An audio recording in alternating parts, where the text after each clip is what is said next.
So we're here in what I guess is a motion capture studio. Is that what you would call it? Yeah, this is actually our full performance studio. So in this room, we shoot body, face, fingers, eyes, audio all at the same time. This is kind of our cinematic storytelling room. The dots, or ping pong balls as a lot of people refer to them, are actually markers. The markers have retroreflective tape on them. What that means is that a light source will bounce off of it, off of the retroreflective material, and bounce back to its source. And so all these cameras that you see around you are emitting light, and the markers are bouncing light back to the cameras.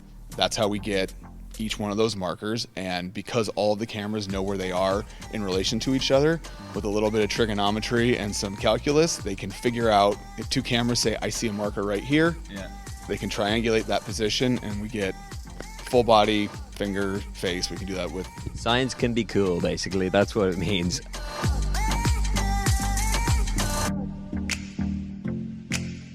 So you are an animator.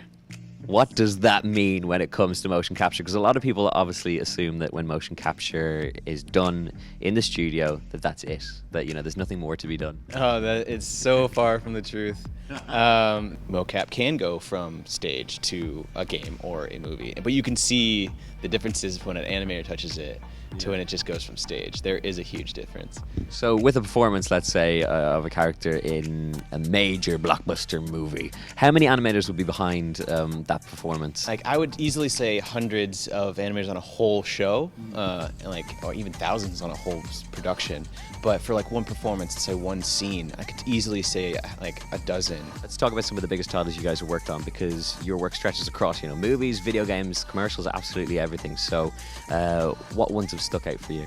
I believe we started with Titanic way back in the day, and more recently working on Marvel stuff, Ant-Man most recently, a little bit of Iron Man, some Marvel stuff I can't mention yet.